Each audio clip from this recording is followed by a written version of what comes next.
So I'm gonna take a little bit of this basil right here, and you know what? You know, like once again, cooking is your preference. If you want to use dry basil, use dry basil. If you want to use fresh basil, use fresh basil. You know, the more money you put into your ingredients, the better the outcome is. Tonight, you know, I'm gonna use this dry basil tonight, and it's fine. It's really not a big deal to it, not at all, not at all. So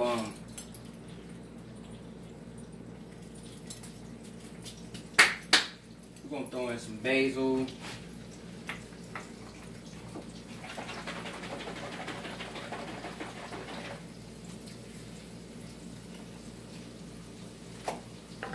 We're gonna throw in a little heavy cream.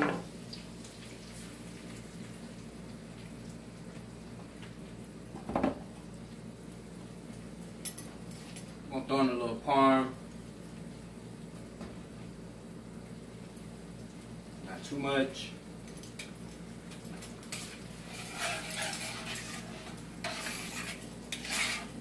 I'm gonna kind of give that a stir a little bit right there.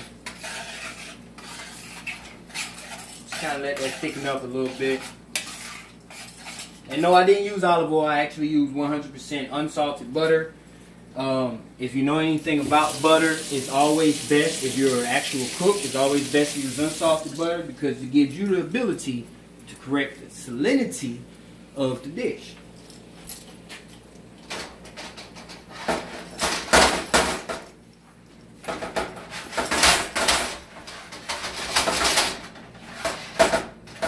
So I'm cooking on an electric eye right now, and it's a little bit different. It really is, but it'll be all right. So I'm gonna just cut up some of this lobster. We're gonna get some of this lobster going on inside this guy. And the reason I'm adding tomato last is because I'm not going to peel the skin off of these tomatoes, which some people might disagree, but not tonight. So by me doing that, to refrain from the skins, always remember to adjust your heat, but to refrain from the skins detaching and separating and stuff like that, we'll add those guys in kind of last. So right now I'm just cutting up this claw meat, this beautiful claw meat, this beautiful tail meat that we kind of got right now.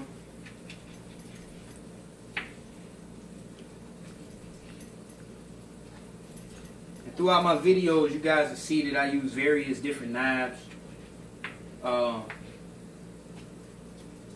Some for their purpose, some not for their purpose. I mean, once you build a skill level, you can do something like that.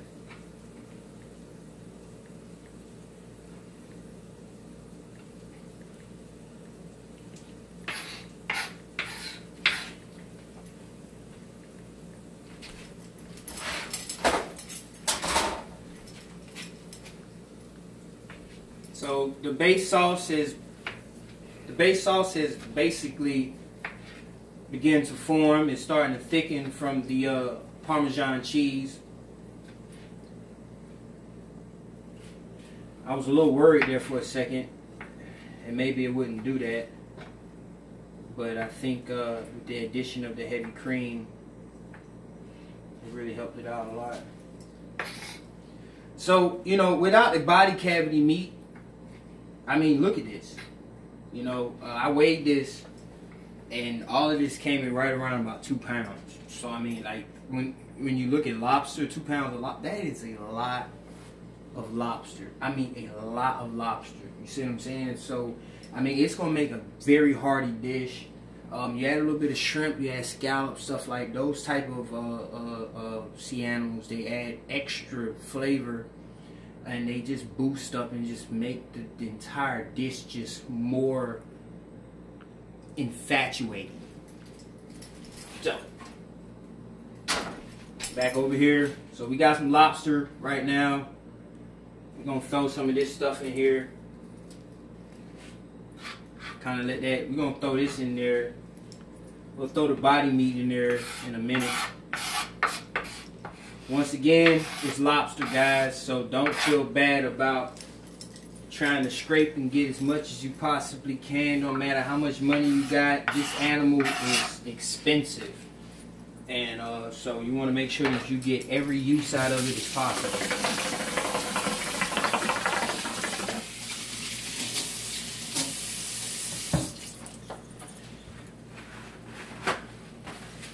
Our whiskey of choice tonight is Tin Cup. It's a corn whiskey out of Colorado. They make exquisite whiskey out there, and they make exquisite beers and other exquisite things too. But I find whiskey to be a great enhancer for a lot of things, especially when it comes to food. And I know in this society, in this world, especially in America, we haven't really branched off into pairing spirits with food. But like tonight, I just figured out something. Oh wow, you know, whiskey and lobster. I didn't know that those two guys could go together like that, but they do. I'm not gonna tell you how they go together, because that's how I'm gonna make my money. But what I will say is that they definitely do go together, and I'll show you guys to a certain degree kind of how that situation kind of marries together, and then you guys can try for yourself. So.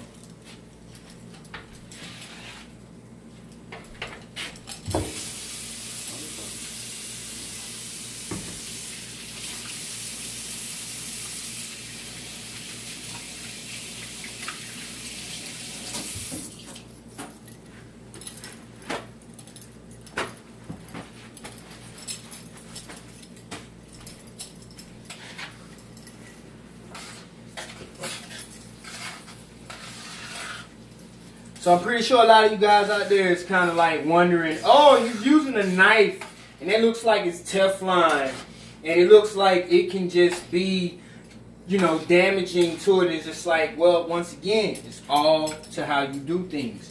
You know, I barely even touch the Teflon in the pan, even scratch it or anything like that.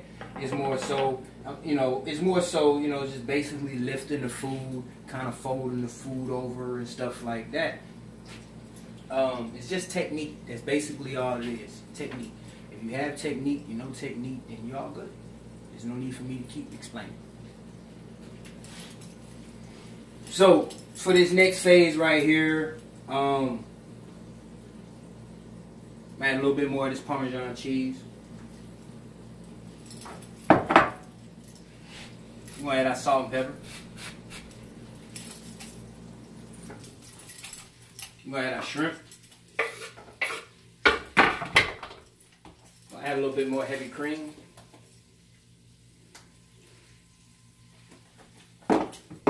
White wine.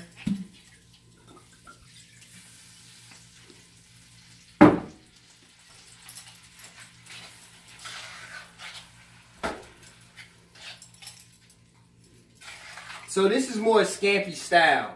But now I want you guys to check out the funny thing about this dish. And I'm doing this on an electric eye.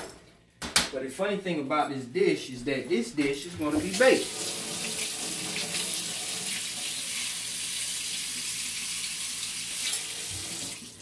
Yeah, threw me for a loop for that one, didn't you? So this dish is going to be baked. So basically we build in a pot right now. This is what we're doing. It's called a build method. And this is a method that you use anytime you're getting ready to do any type of like a real casserole or any type of baked dish, soups, stews, crock pot dishes, stuff like that. It's called a build method. And it's real. Look it up. I'm not even lying. It's called a build method. And mixologists use the same exact thing when they're dealing with drinks. It's called the build method. Basically, it's within the name itself, it's build. You build it. You know, you add ingredient after ingredient after ingredient after ingredient until the entire thing is complete. And then you move to the next phase, if there is a next phase. So, using the build method on this guy right here. So this is cooking down, and while that's cooking down, get this guy washed up a little bit. And we're going to get some of these tomatoes chopped down.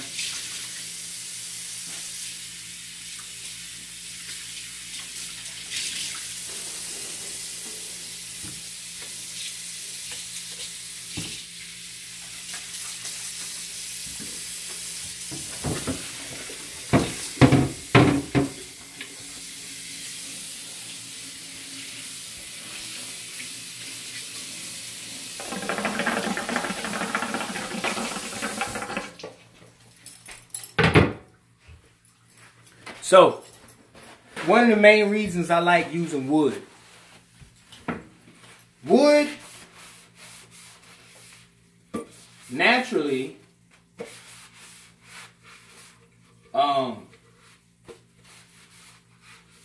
can deter certain bacteria. I'm saying all, but certain. And some of those certain bacteria are very harmful to us. Not getting into the science of it, but I do know that one fact.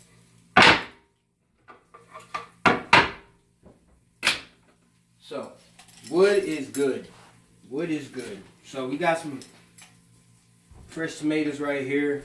Let me grab some of these shears. So we're gonna do 2 tomatoes.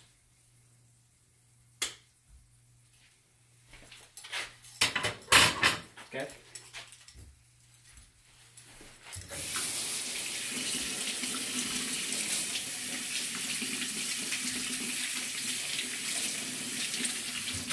Now, vine ripened tomatoes are great.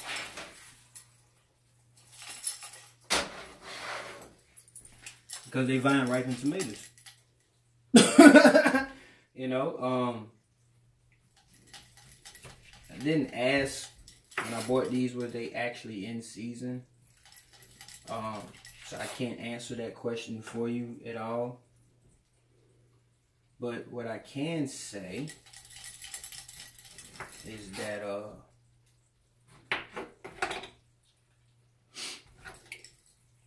they vine ripened tomatoes. And what's better than vine ripened tomatoes?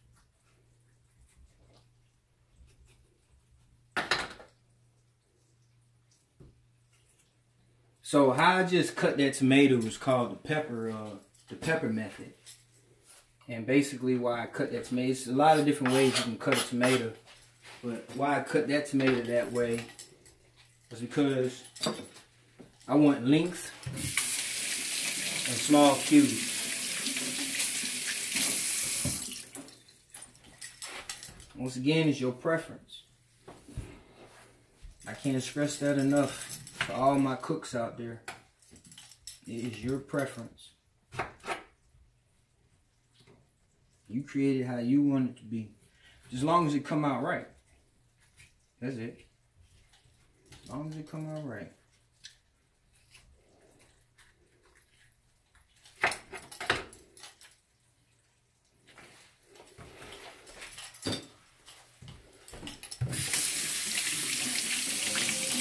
So, a little food of thought is that tomatoes and peppers are fruits. If you guys didn't know that.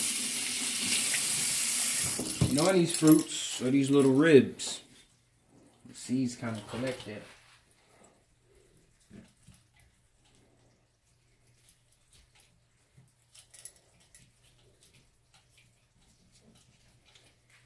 I mean, I could have cut this tomato 1,000 different ways, but I figured this way it's kind of pretty much cool.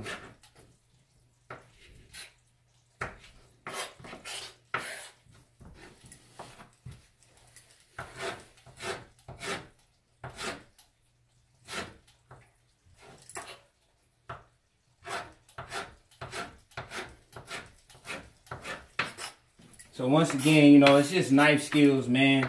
Once you obtain knife skills, you know the basics of how to maneuver a knife. It don't matter what knife you use. It's all about this. These guys right here, and it's all about this. The faster you can look, the faster your hands can move, the faster you can produce. So don't get it wrong now. Move too fast, cut yourself. And that hurt real bad. I know.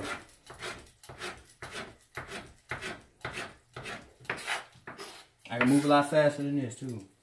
But that's not what tonight is about. So we're gonna add them tomatoes over here.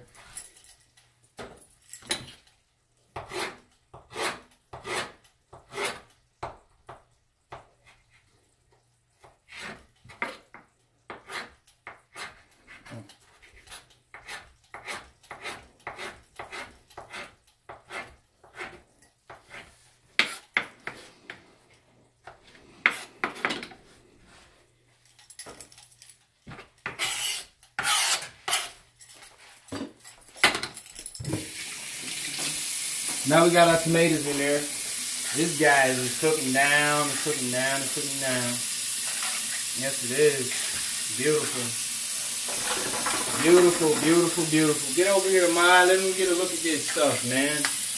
Look at this. Look at this, guys. Look at this stuff, man. All right? All right? This is a lobster and shrimp scampi. Come on, man. Holler at me. Tell me I ain't real with this stuff. You know what I mean? You know? A little white wine. A little garlic, a little shallot, you know, things just go really, really good, you know, when you marry certain things together that are supposed to be together, you know. So, hey, man, I'm just really glad I'm getting a chance to kind of, you know, to show you guys some stuff, you know. So, basically, what I'm about to do right now is I'm about to take a little bit of this lemon zest and I'm about to add some of that to this pot.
So, basically what I just did is if you look at this, there's barely no white on that guy. And my knife was a little bit sharper, wouldn't be no white on it at all. But a little bit of white, we're going to see if we can get a little bit more out for it. How about that?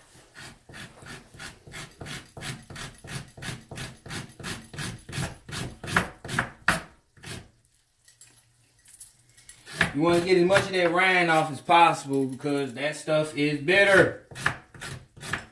And it ain't going to serve no purpose. Not for real, for real. So now all I'm going to do is I'm going to just thinly slice down this rind.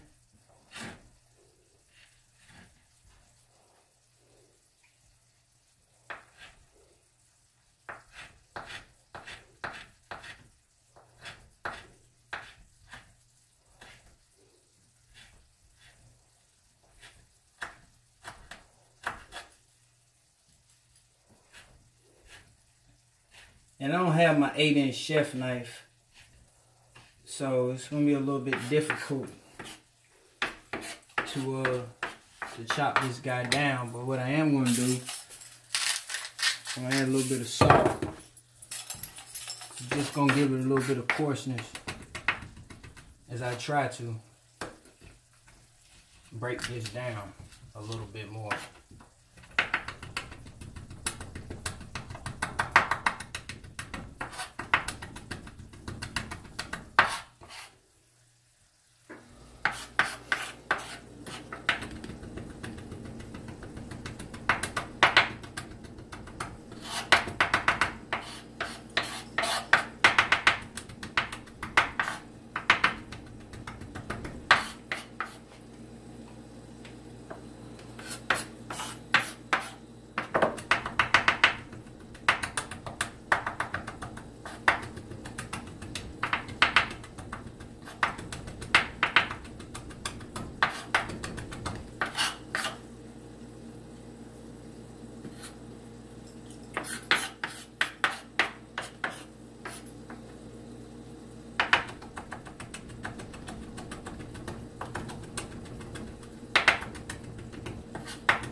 So while I'm still doing this, I'm gonna add this body meat.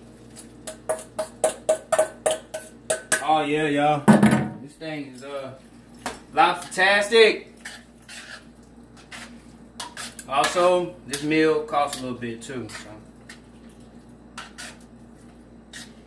But if you're just trying to have a fantastic seafood night, then this is the meal for you.